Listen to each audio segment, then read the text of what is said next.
시청자 여러분 안녕하십니까? 화요시사 칼럼의 김동석입니다.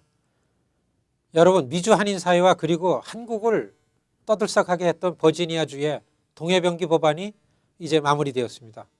지난 3월 28일 버지니아주 테리 맥칼리프 주지사는 주 상하원을 모두 통과된 이 동해병기 법안에 서명을 했습니다.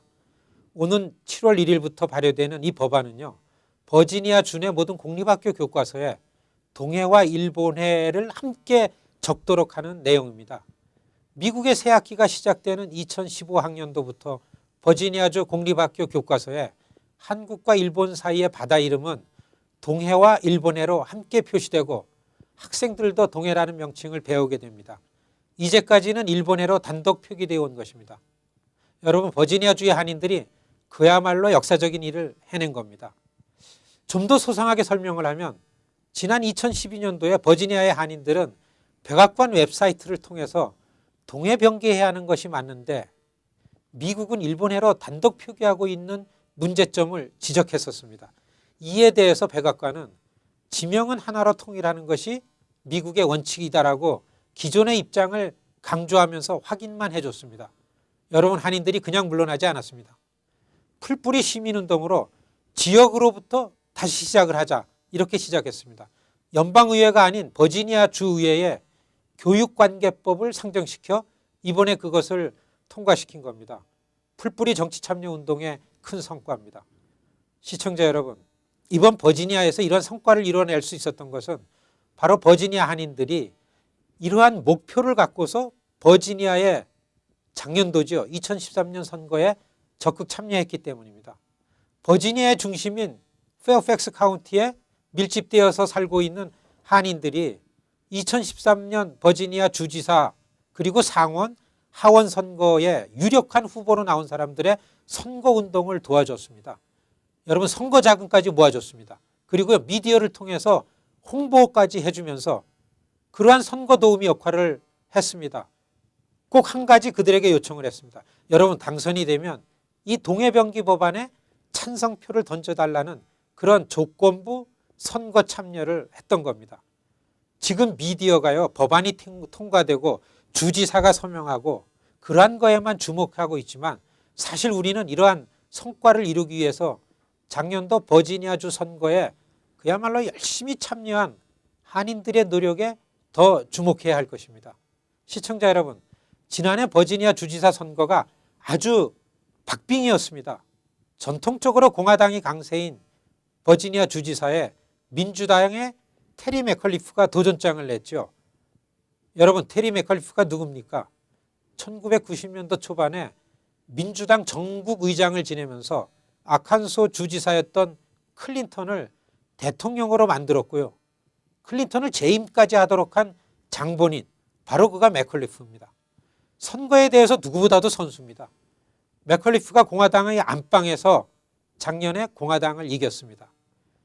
그가 한창 선거운동에 뛰어다닐 때 버지니아 한인들이 그를 한인타운에 한국 식당으로 초청해서 여러분 모금까지 해주면서요, 이러한 걸 요청했습니다. 당신이 주지사가 되면 동해법안에 서명을 해달라, 그렇게 요청을 하고 그런 답을 받았습니다. 그때의 한인들은요, 그가 직접 서명을 한 한 장의 서면 약속지까지 받았습니다. 맥칼리프가 주지사가 당선이 되었고 한인들은 2014년 새벽부터 주의회에서 동해병기 법안을 상정시키고 통과를 시켰습니다. 그런데요, 맥칼리프가 주지사기 때문에 일본은 그냥 마음을 턱 놓고 있었습니다.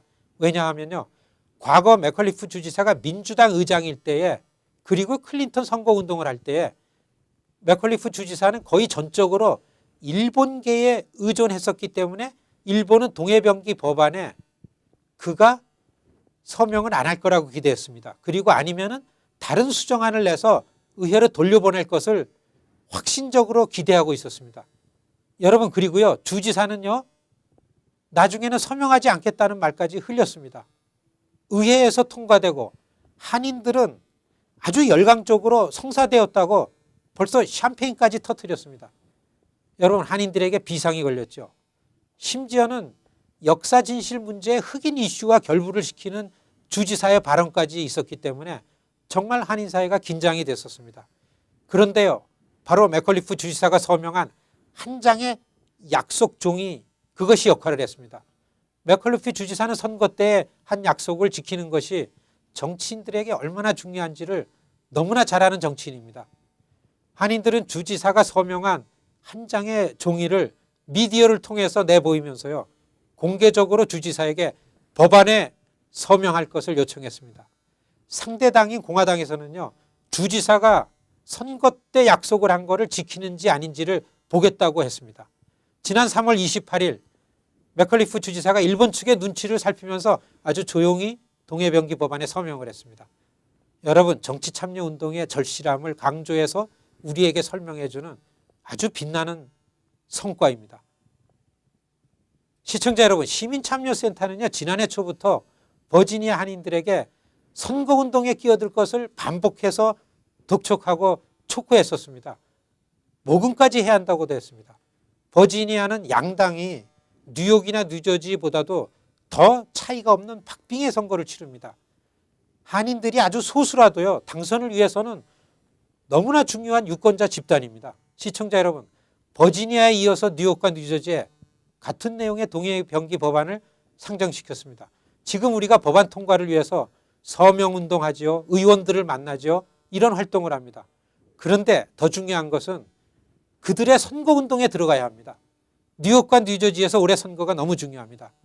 다행히 지난 20여 년 동안 시민참여센터는 정말 아무도 관심을 갖지 않더라 하더라도, 심지어는 그의 투표가 막 끝난 그 다음 날에도요, 유권자 등록 운동을 진행시킵니다. 우리 동네에서 한인들을 이만큼의 결집된 유권자 집단으로 만들어 놓았기 때문에 지금 선출직 정치인들이 여러분 한인사의 각종 행사에 경쟁적으로 찾아오는 겁니다. 이곳저곳에서 시시때때로 선출직의 한인 후보들이 나서는 것은 한인사회의 정치 참여 운동의 열기가 늘 상존하기 때문입니다. 여러분, 이것을 부인할 사람은 없을 겁니다. 위안부 결의안, 기린비, 동해병기, 이러한 정치력의 성과에 집착할 것이 아닙니다. 집단적인 정치력이 이러한 성과를 낸 겁니다. 손가락 끝이 가리키는 정치력 신장이란 그 방향의 목표를 바라보자고 했는데요. 여러분, 우리가 지금 모두가 다 손가락 끝에 매달린 성과에만 왁을 하고 있는 것 같습니다. 시민참여센터가 추진하는 80% 유권자 등록률, 80% 투표율 높이기 운동, 여러분 8080 캠페인에 동참해 주시기를 요청드립니다. 감사합니다.